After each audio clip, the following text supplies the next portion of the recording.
Pilipinas, ang oras po, 6:38.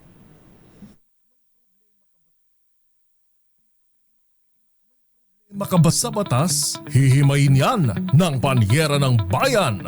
Attorney Rina Seco sa Usapang Legal. Usapang Legal. Magandang gabi Pilipinas, ito po ang DZRH Usapang Legal kasama Panyera ng Bayan, Attorney Rina Seco. At hanggang para sa DZRH, una sa Pilipinas, una sa Pilipino. Usapang Legal. Ano ba yun? Isang araw lang na nawala, medyo nawala din ako. But anyway, samahan niyo po akong 7:30 ng gabi. Pag-uusapan po natin may kinalaman sa mga properties. Usapang Legal. Ayan, yan pala ang dapat, ano? Hindi ko kasi naririnig, nakalimutan ko ang aking headset. But anyway, kumusta po kayo ngayong araw ng Martes? Ano ba sa buwan ng Setyembre? Mainit po ang araw ngayon. Figuratively, bagaman at hindi po umuulan. Hindi po masyadong kainitan ng araw at medyo umulan po nitong after lunch. Mainit pa rin po, no? Dahil mahiinit ang panahon dahil po sa mga talakayan sa investigasyon na isinasagawa ng Kongreso. Kahapon yung Senado, ngayon ang House of Representatives at nagkaroon din ng pagpapalita, no, ng liderato ng Senado kahapon. Usapang Legal. Pag-uusapan po natin ay tungkol sa hindi na isamang titulo or hindi na isamang pangalan sa titulo, no? Whether si Mr. ang hindi na isali o si Mrs. ang hindi na isali, no? Yan po ang pag-uusapan natin tonight. Pero kayo po ba ay may budget pa? Medyo tumaas po kasi yung presyo ng produktong petrolyo. Hindi bale, magpa-transfer tayo magpa-transfer tayo ng funds sa DPWH. Usapang Legal. Ay, medyo tinatawanan lang natin ito dahil wala naman tayong magagawa na sa ngayon maliban sa magmatsyag at talagang tiyakin na naiiral ang hustisya, no? Pero ito po ay talagang nakakapanginig ng laman dahil sa napakatinding korupsyon habang tayong mga ordinaryong mamamayan na nagbabayad ng buwis ay talaga naman, nahihirap anong tawag doon? Pagkasyahin ng ating mga tinatanggap kada kinsenas. Usapang Legal. Abay habang yung iba naman po namumunini at nalulunod sa pera, no, ng taong bayan. Talaga naman hindi po natin maiwasan na hindi mga komentaryo bagaman at ang ating usapin ay usaping pampamilya tonight. Pero sino ba naman ang hindi magre-react? Ikaw ba, Sofia? Ikaw ay nagbabayad na din ng buwis, di ba? Kapag tayong lahat ay nagbabayad ng buwis. Kasi every time na may binibili po tayo, bagaman at hindi tayo nagpa-file ng income tax returns, yung iba natin diyang kababayan, kahit mga bata, pag bumili ng candy, meron po yung buwis, kasama po yung Usapang Legal. Yan po ang tatandaan natin. Kaya may karapatan po tayo ng mga komentaryo, may karapatan din po tayong mag-demand ng tamang serbisyo, may karapatan po tayong mag-demand ng hustisya, ng katarungan, may karapatan po tayong mag-demand ng maayos na gobyerno. Usapang Legal. In fact, hindi lang po natin ito karapatan, tungkulin din natin po ito sa bayan. But anyway, ang tanong, dumako na po tayo, attorney, mag-ask lang po sana ako about sa lupa na mana ng asawa ko na nakapangalan lang sa kanya. Hindi pa ako kasali. Bali, nakuha niya ang mana niya sa nakasal na kami pero hindi ako sinali sa title kasi mana nga daw. Now po, binibenta niya. May right pa din po ba ako? Kasi ginagastos po niya sa other woman. Usapang Legal. Yun ang masaklap doon, yung pinakamasaklap sa lahat ng binitawan niyang salita, yung ginagastos sa other woman, yung property, baka binibenta or yung mga iba pang mga kinikita ni Mister, doon ginagastos sa kanyang other woman. Pero ang tanong dito as to karapatan mo doon sa property mismo at as to kung dapat ka bang maisali ay kung ikaw ba ay may kapwa may-ari na din ito, no? Kung ito ba ay bahagi ng conjugal property, because no, nagmamatter po kung kailan minana. Yung time tingnan po natin yung time na namana niya ang property. Kasi ito po ay may epekto sa as to kung ito ba ay conjugal o exclusive property ng tumanggap. Usapang Legal. Kasi ang sinasabi po ng batas, Article 777, the rights to the succession are transmitted from the moment of the death of the decedent. Ang pagmamana ay nangyayari, no, at nalilipat ang property doon sa tagapagmana or nalilipat ang karapatan doon sa tagapagmana kapag namatay itong may-ari ng property, no? So ibig pong sabihin, kung namatay kahapon ang may-ari ng property, kahapon din nagmana na ang kanyang mga compulsory heirs. Usapang Pero posible po na kung kahapon namatay at kahapon nangyari ang pagmamana, posible din naman na next year pa maasikaso ang partition. So, titingnan po natin, so kailan po ba, no, kung titingnan natin as to kung pagmamay-ari, ay paano na nga ba? Sino nga ba ang nagmamay-ari nito? Ito ba ay bahagi ng conjugal assets or ito ba ay eksklusibong property? Usapang Legal. Halimbawa po na kahapon namatay and therefore kahapon nagkaroon ng karapatan sa pagmamana. Pero December 2025 ikinasal si Mr. at si Mrs., no? Paano nga ba ang mangyayari sa property? And assuming sa June 2026 pa mangyari ang partition, sino ba ang nagmamay-ari nito? Ito ba ay exclusive property ng nagmana o ito ba ay bahagi ng conjugal assets? Usapang Legal. Binanggit na po natin na sa ngayon ang default or automatic na property regime ng mga ikinakasal, no, dahil in effect po ang Family Code simula August 3, 1988 at ang sinasabi doon, kung walang property arrangement or prenuptial agreement, no, automatic na magiging property regime ng ikinasal ay absolute community of property. Ibig sabihin, what is his is yours, what is yours is his. Usapang Legal. At ang sinasabi po, ang mga bumubuo ng absolute community of property ay ang mga sumusunod, no? Properties na na-acquire during the marriage nitong mga mag-asawa. At kasama, maliban na lamang po, no, doon sa mga mana na tinanggap during the marriage. So yung tinanggap during the marriage, ang pagtanggap po, ang titingnan nating reckoning period, no?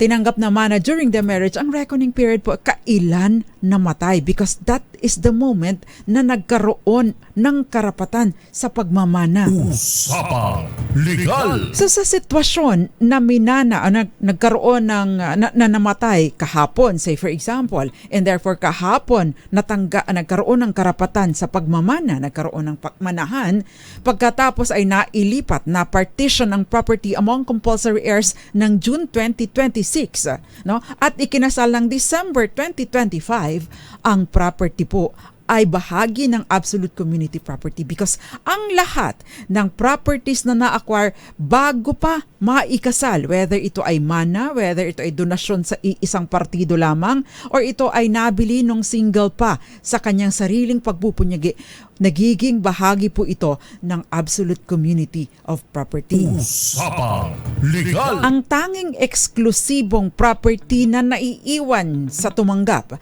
ay yung minana ng sila ay kasal na. But again, ang mana refers to kailan namatay ang pinag-ugatan ng mana. Usapang Legal. Hindi po yung kailan inilipat, dahil magkaiba po yung partition at saka yung oras ng succession. Usapang Legal. Kaya mahalaga pong malaman doon sa question ng ating nagpadala ng mensahe, no? Kailan ba ito minana? By that, I mean, kailan namatay yung magulang nitong mister mo. Kasi kung namatay ang magulang ng mister mo na kayo ay hindi pa mag-asawa, then bahagi po ito ng absolute community of property and therefore may karapatan ka dito. Pero kung halimbawang namatay ang magulang or nagpamana sa iyong asawa, no, nang kayo ay kasal na, ibig sabihin ito ay kanyang eksklusibong property at wala kang pakialam kung i-dispose, ibibenta or ipamimigay niya ito kung kanino man. Usapang Legal. Pero here is the catch. Kasi sinasabi po, no, doon sa ating family code at maging sa civil code na yung mga illicit relationship, parties to an illicit relationship ay hindi pwedeng magbigayan sa isa't isa. And therefore, when it comes to that, meron kang karapatan. Usapang Legal. Crucial po medyo komplikado po kaya yung time of death kahit ilang segundo lang po yan nagmamatter, no? Kapag ka po pinag-usapan ang manahan. Usapang Legal. Anyway, magandang umaga, magandang tanghali, magandang gabi sa lahat ng mga nanunood at nakikinig sa atin mula sa iba't ibang panig ng mundo. At pwede po ninyong i-share, no, ang ating talakayan tonight para mas matuto pa ang ating mga kababayan. Magandang gabi rin po muna sa mga taga-Unilab, mga nakapartner po namin sa Love Radio General Santos City ng weekend. Lalong-lalo na po si Miss Ann Martha Sibayan. Gayun din po, magandang gabi din po sa inyo, Sir Angel Bisuna, dyan po sa Unilab, no, dyan sa Visayas and Mindanao. At syempre pa, Miss Jolie Babista, magandang gabi sa iyo. Usapang Legal. Magandang gabi din po sa inyo, Laila Garciano, mula naman po sa Cebu City. Maayong gabi ikaninyang tanan. Uy, lami ang lechon sa Cebu, pero lami po, no, ang lechon sa General Santos City. Ricky Soriano ng Pangasinan. Magandang gabi, Joy Garimbao, Lorivic Balaan. Magandang gabi. At marami pang iba na nagpapadala ng kanilang mensahe. Siyempre pa, Ma'am Irene Almodovar, magandang gabi sa iyo. Yung iba pong mga nanunood sa atin dyan sa DZRH News ay paramdam po kayo para mabasa po natin ang inyong mga mensahe. Ayan. Hiwalay muna tayo sa isyong korupsyon. Usapang ari-arian dahil syempre hindi natin pwedeng pabayaan ang ating mga karapatan habang nanunood tayo ng mga eskandalo sa gobyerno. Usapang Legal. Magandang gabi din po muna Margarita Manlangit dyan sa Masbate, Aldas Villamater dyan sa saan po ba kayo? Dennis Villanueva, gayon din sa iyo Romeo Herong, si Romel Livid, mapagpalang week daw sa ating lahat. Of course, Mami Belen Rivera, Joseph Abalos at Gael Enriquez, our ever loyal Gael Enriquez, si Miss Roxanne Costo at Jerry Sumagaysay. Tita Ami, magandang gabi din sa iyo. Usapang Legal. At babatiin ko na din ng happy belated birthday Ate Ching Elag, advance happy birthday Ate Lily Seco, at advance happy birthday sa iyo Tito Sunny Arevalo sa September 13. Usapang Legal. At magko-commercial po muna tayo sa susunod po pag-uusapan pa natin yung iba pang mga questions dahil meron pong isang very interesting question patungkol doon sa pagbibigay sa mistress. Magbabalik po tayo. Ilan po muna mga paalala dyan lamang po kayo. Kayo'y nakikinig sa Usapang. Kayo'y nakikinig sa Usapang Legal kasama si Attorney Rina Seco. Usapang Legal. Nagbabalik pa DZRH, usapang legal kasama Panyera ng Bayan. Attorney Rina Seco, tinatalakay po natin itong reklamo ng isa nating tagapakinig dahil hindi siya isinama, hindi isinama ang kanyang pangalan sa titulo. Hindi po controlling yung pag-appear doon sa title. Ang controlling po is sino ba talaga ang nagmamay-ari. Ito ba ay bahagi ng absolute community of property and therefore it is a conjugal asset, or is it an exclusive property of the person named in the title. So ang importante po dito, unang-una kung kailan na-acquire ang property. Pangalawa, kung ito ay na-acquire during the marriage. Kung ito ay ang property ay na-acquire sa pamamagitan ng mana, kailan ito minana. So yun po ang nagmamatter. Usapang Legal. Dahil bagaman, at sa mister lamang nakapangalan ang property, kung ito po ay tinanggap bago pa ang kasal. Ibig pong sabihin, ito po ay bahagi ng conjugal assets and therefore kahit wala doon yung pangalan mo, ay pwede mo hindi maaring ibenta ni Mr. o ni Mrs. ang property na ito. Napakahalaga lamang din po na nagre-reflect din yung totoong status, civil status ng taong pinangalanan or kung kanino nakapangalan yung title. Bakit kanyo? Kasi kapag ka po nagkaroon ng transaksyon, mas madali pong i-transact as less po yung mga kailangang dokumento kapag ka nagre-reflect na doon yung totoong status ng may-ari. Usapang Legal. Bakit kanyo?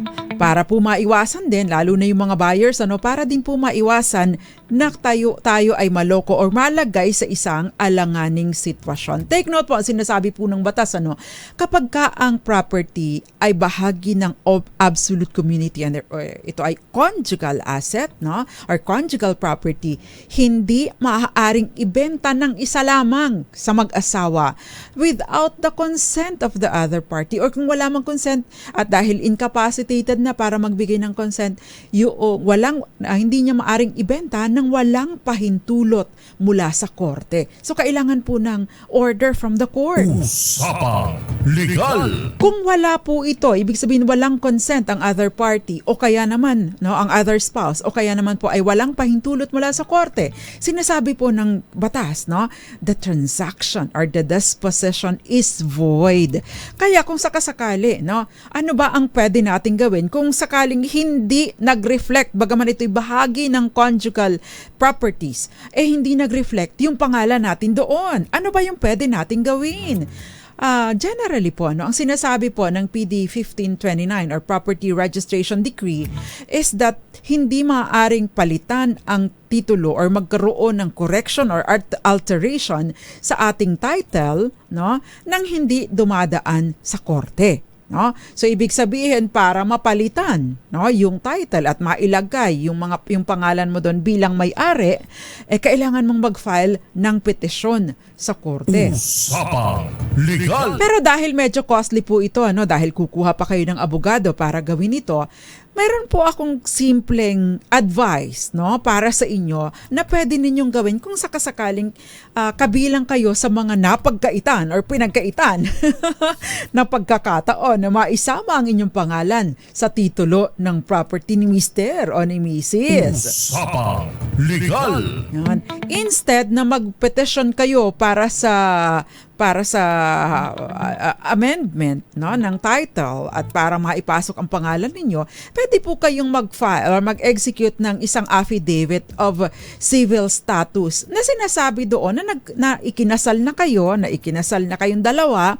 Ilalagay po ninyo yung detalye, tapos isasubmit po ninyo ito sa Register of Deeds along with other documents. That way, hindi nyo na po kailangan pang mag-file ng petition sa korte.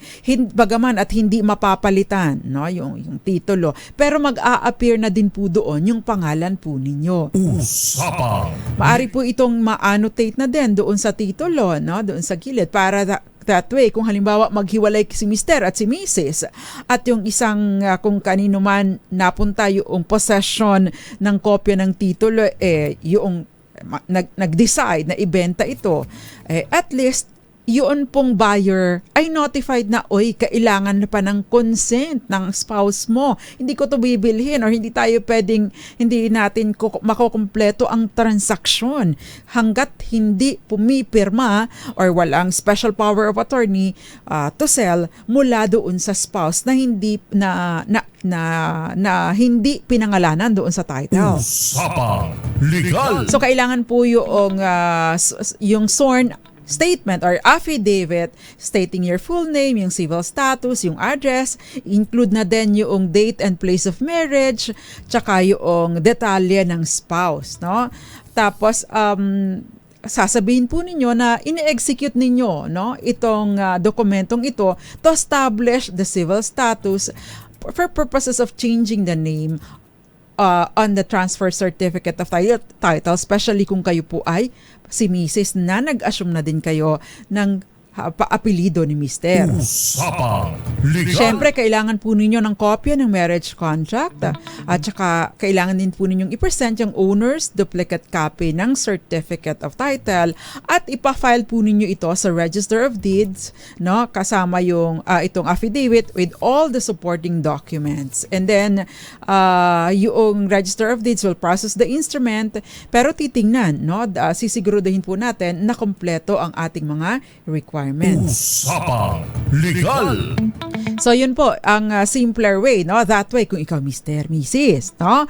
That way po, ano, kung sakasakali magkalabuan kayo ni Mr. o ni Mrs., mag-away kayo, hindi naman madedehado yung isa, no? Dahil ang sinasabi po nung bagaman at sinasabi po ng batas na ang transaction na ito ay void at pwedeng maidulog sa korte for declaration of nullity of sale, no? Syempre gagastos pa kayo. At least ito, we prevent the situation na kailanganin nyo pang dumulog sa korte para lang ipa-declare na void ang transaction. Usapang Legal. Para na din po sa protection nitong buyer. Kasi kapag ka naman kayo ay buyer, mahalaga din po na alamin ninyo, are you single or married? Hindi dahil sa interested kayo sa kanya, kundi interesado kayong proteksyonan or pangalagaan ang inyong karapatan para din mapangalagaan po ang inyong investment. Usapang Legal. Okay, I hope you are following me. Now, dakuan po natin yung next question. Yan. Next question, RHTV. Ayan. Wala pa. RHTV. Nakatulog yata. Dakuan po natin yung susunod na tanong. Okay. Paki-call mga attention ng RHTV kasi meron tayong mga screenshot. Ayan. Ayan, next question. Ano po kaya ang magandang gawin dito? Kasi nag-buy kami ng small beachfront property sa province. Nasa title, single si seller. May DOAS, ibig sabihin deed of absolute sale, na na-process na din po ang e-car. Ibig sabihin, electronic certificate authorizing registration. But si husband ni seller ay naghahabol kasi conjugal daw ang property pero wala naman ang name niya sa title. Single po ang nakalagay sa name ni seller. Usapang Legal. Eto na nga yun, no? So ikaw si buyer, itong si buyer bumili ng property, pagkatapos ang nakalagay doon sa title ng property ay single, no? Single, and therefore siguro dahil single naman, sino pang kailangan pumirma dito? So dahil sinasabi na ang title ay indivisible at ito ang naglalaman ng totoong, especially if it's in the possession of the Register of Deeds, ito ang presumption is ito yung naglalaman ng totoong impormasyon, no, ng status ng property. But then again, no, ano ba ang mangyayari dito sa buyer? Usapang Legal. Ang problema po dyan, dahil po ang sinasabi po ng batas, hindi maaring ibenta ng isang tao lamang ang property kung siya ay mag-asawa at ang property ay bahagi ng conjugal assets. Ang sinasabi po ng batas, the transaction is void. Pero ito po ay nananatiling parang nananatiling offer hanggat wala pa namang sinasabi na ayaw ko, na hindi ako pumapayag. Ito ay nananatiling offer para doon sa hindi nagbigay ng consent o hindi nakapirma doon sa dokumento. Usapang Legal. So pinakamainam po para sa ating nagpadala ng mensahe, kayo po ay makipag-coordinate. No? Kausapin niyo po yung seller, at the same time mag-coordinate po kayo doon sa kanyang asawa para sabihin na, uy, mag-usap na lang kayo, nandito ang deed of sale, pwede mo itong i-ratify because ang sabi sa batas, ito naman ay nananatiling offer para sa iyo, pwede mong i-ratify o i-confirm yung transaction at pwede ka mag-execute ng affidavit, pwede ka ding mag-execute ng waiver. Usapang Legal. Pero kung hindi mo yun gagawin, kung hindi pa rin papayag, sorry ka, no? Dahil ang pwede mong gawin, i-recover mula doon sa other spouse yung nauna mo nang naibayad. Yun ang tangi mong magagawa. Kasi kung hindi papayag itong spouse, itong husband, nitong seller, malaki ang problema. Dadalo pa kayo sa korte at posibleng magsampa siya ng kaso sa korte at ipa-assume niya sa iyo yung expenses for the litigation, at the same time baka manghingi pa ng danyos perwisyo. Usapang Legal. So again, pwede kang dumulog doon sa non-consenting spouse, no, para hilingin na i-honor ang transaction at mag-execute ng affidavit o kaya naman ay pumirma mismo doon sa dokumento sa deed of sale at sabihin na pumapayag na ako doon sa transaction. Ayan. Usapang Legal. Raul Destacamento, magandang gabi sa iyo. Mirna de la Cruz, Elmer Bendol sa Belison Antique, Glenda Fe Agdigos, gayon din sa iyo Grace Recta, Tristan Wayat Kulay, Margarita Manlangit, Aldos Villamater, at syempre pa Mirna Basco. Sabi niya,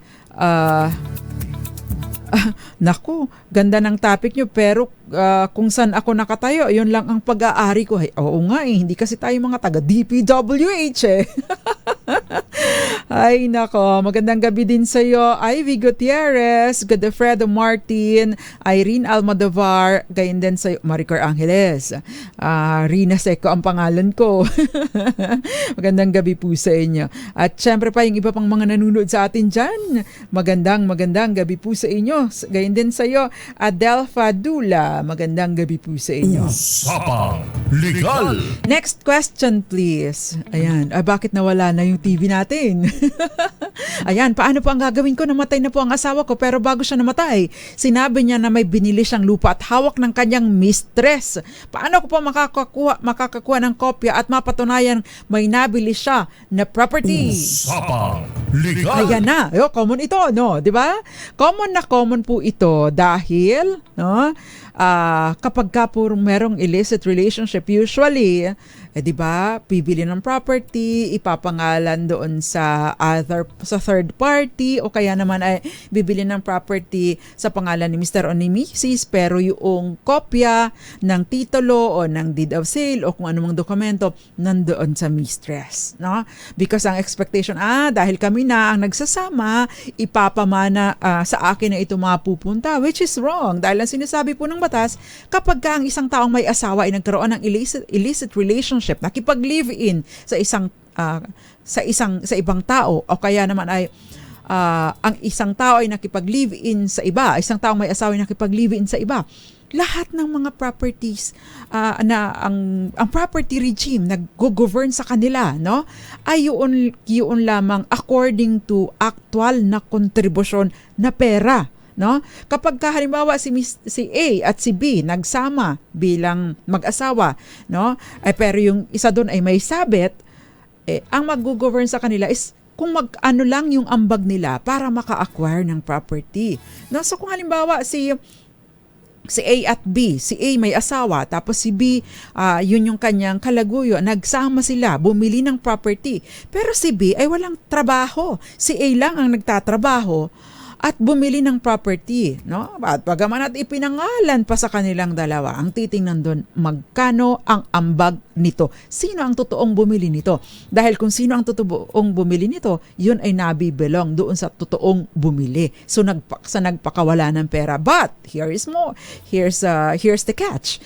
Kung ito ay taong may asawa yung legit ng misis ay may karapatan na bawiin ito. Bakit kanyo? Kasi na-forfeit itong share na ito doon sa property na ito, na-forfeit in favor of the legitimate spouse. Usapang Legal. Kaya nga po yung mga legitimate na asawa, yung legal na asawa, pwedeng habulin, no? Yung mga ari-arian na ipinangalan doon sa kalaguyo ng kanilang asawa. Pwedeng gawin ito, subject of course to the condition na mapatunayan mo na yun ngang asawa mo ang bumili nito, or kung hindi man, na walang kakayahan ang kanyang kalaguyo na mag-acquire ng property. Yun ang paraan mo para ma-recover. Usapang Legal. So ang tanong ngayon ay paano mo malalaman? No? Humingi po kayo ng Certificate of Total Land Holdings. No? Meron pong tinatawag na Certificate of Total Land Holdings na makukuha po ninyo either sa city or municipal or provincial assessor's office. Kasi ito pong Certificate of Total Land Holdings, doon po nakastate, no? Kung ilan at ano-ano yung mga properties na nakapangalan doon sa taong yumao na. Ginagamit po ito kapag may settlement of estate. Usapang Legal. So yun po ang maaari ninyong gawin. So yun po yung tip. Kung halimbawa kayo ay may asawa, pagkatapos naghiwalay na kayo, nang matay yung asawa ninyo, pero may kinakasama na siyang iba nung siya ay pumanaw, pwede po ninyong gawin ito because kayo pa rin po ang may karapatan. And no, kayo pa rin po ang magsisettle ng estate dahil kayo po ay nananatiling compulsory heir. Usapang Legal. Interesting, di po ba? Kaya yung mga legal na asawa dyan, no, malaki po ang laban ninyo sa mga ganitong sitwasyon. Huwag po kayong mawawalan, no? Huwag po kayong mawawalan ng loob. Ano bang tawag? Mawawala ng pag-asa, no? Kailangan lang po medyo may magaling kayo, no, marites. Michael Manalo dyan sa Los Piños, magandang gabi sa iyo. At yung iba pang mga nanunood, nakikinig. Papatiin ko na din ang aming boss, si Mr. Fred J. Elazalde. Magandang gabi sa iyo, sir. Hello, Mr. Santi Elazalde. Happy birthday sa iyo. Usapang Legal. It's your birthday and we missed you in General Santos City. Na-miss ka din ng mga tuna at mga durian. Anyway, next question please. Attorney, ask ko lang po, attorney, paano po kung hiwalay na po at ang misis lang ang nag-adika para makabili ng lupa? May karapatan ba si mister? Usapang Legal. Common na common ito, kasi no, sa mga nag-aasawa po sa Pilipinas, napakarami po talaga ang naghihiwalay. Sabi nga nila, walang forever, no? Hindi naman ako masyadong bitter. Wala pong forever, no? Ang forever lang ay yung korupsyon sa gobyerno. Ang forever lang ay mga batas na kinukurakot ng mga opisyal ng hindi naman lahat, Ang forever lang ay yung mga ang korupsyon sa gobyerno, at another forever is ang pagbabayad ng buwis. Buwis, corruption at death. 'Di ba? Yun lang ang forever. Yun ang masaklap. Usapang Legal. Yan. So, ang common po ito, kadalasan ay naghihiwalay pagkatapos nag-acquire ng property. Ang question ay, pwede ko bang hiwalay na ako sa asawa ko? Sa akin, pero bibili ako ng lupa, bibili ako ng condominium unit, ipapangalan ko na lang sa sarili ko.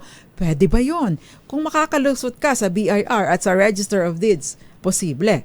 But then again, kung ang mister mo ay maghahabol o ang misis mo ay maghahabol sa'yo, kailangan lang niyang patunayan ay una, kasal kayo. Pangalawa, nananatili pa rin kayong kasal. And therefore, may karapatan siya sa property unless magkaroon ng legal separation at siya, yung asawa ninyo, ay sumakabilang bahay. And therefore, siya ang nagbigay ng rason para sa legal separation, in which case, na-forfeit po yung kanyang share dun sa income ng inyong conjugal assets. Usapang Legal. And therefore, itong mga subsequently acquired properties, malabo siyang magkaroon ng parte dito. O kaya naman po, nag-file kayo ng action for take note po hindi annulment, kundi action for declaration of nullity of marriage. Sabihin na walang bisa ang kasal namin. No? Subsequently, nag-grant ang petisyon. Sinabi ng korte, walang bisa ang kasal ni Rina Seco kay ABC. No? Sinabing ganun ng korte. And therefore, lahat po ng na-acquire na property ni Rina Seco at ng kanyang ex-husband, lahat ng na-acquire noong time na hiwalay na sila ay mananatiling eksklusibong property nung asawa or ex na nag-acquire. Usapang Legal. Okay, so kung halimbawa po ako ay nag-asawa say for example ng 2010, naghiwalay kami ng 2015, noong 2016 ay bumili ako ng property, no? Pero noong 2017 ay nag-grant ang aking petisyon for declaration of nullity of marriage. Yung property na nabili ko noong 2016, no? After namin maghiwalay from bed and board ng aking asawa, yun at noong 2017 ay sinabi ng korte ay void ab initio, void from the very beginning ang kasal ninyo. Yung property na nabili ko mula nung naghiwalay kami, no, na kahit hindi pa granted ang aming declaration of nullity, yun ay akin lamang. Usapang Legal. Take note, kapag kapulang ang petisyon, ang nag-grant sa inyo ay declaration of nullity of marriage or void from the very beginning. Because ang mag-ooperate sa inyo, no, kapag kaganon, during the period of cohabitation ay co-ownership. Or co-ownership, ibig sabihin, hati kayo doon sa properties na nabili niyo habang kayo ay nagsasama.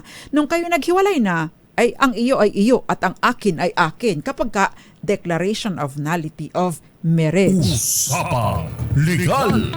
Raul Liedo, magandang gabi. Sino po? Nasaan na ba? Ay, bakit nawala? Pakicheck mo nga, Madam Gael. Saklolo nga. Si Raul, sino po ang may karapatan na maghabol? Asawa o anak? Halimbawa lang po ito. Actually, no? Kung halimbawa namatay na po yung asawa. Yung asawa po generally. Kung namatay na po yung asawa, yung anak, bakit kanyo? Syempre, di ba? Magiging subject ito, yung share, yung dapat na makuha ng nanay nila, yun po ay mamanahin ng mga anak. And therefore, yung mga anak, pwede pa rin pong maghabol mula doon sa mistress. Usapang Legal. Weng, magandang gabi. Yung attorney, yung asawa ko may asawa na binahay niya. Pwede ko ba siya kasuhan? Kasal po kami, no? Weng, ikaw ba ay babae o lalaki? Kung halimbawa po kayo ay babae kayo at ang kakakasuhan ninyo. Kasi take note po ganito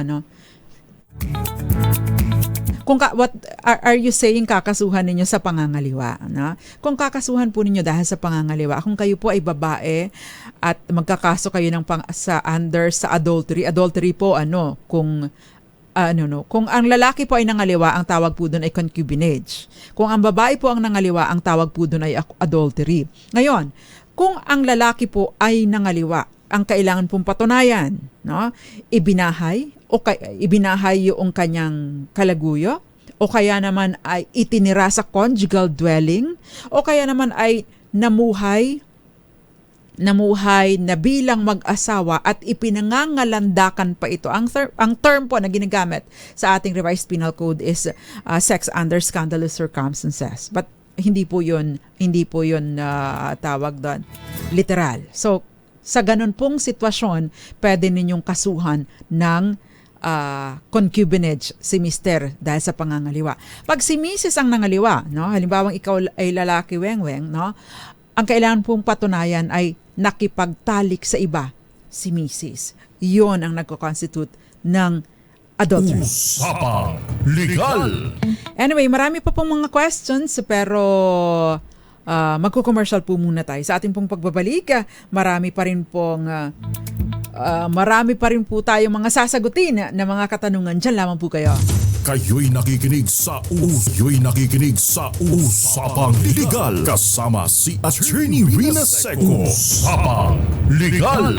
Nagbabalik po ang DZRH, Usapang Legal kasama Panyera ng Bayan, Attorney Rina Seco. Tinatalakay po natin tungkol sa yung hindi na isama ang kanyang pangalan sa title. By the way, may mga pagkakataon po, dalawang paraan po kung paano lumalabas ang pangalan ng asawa doon sa title.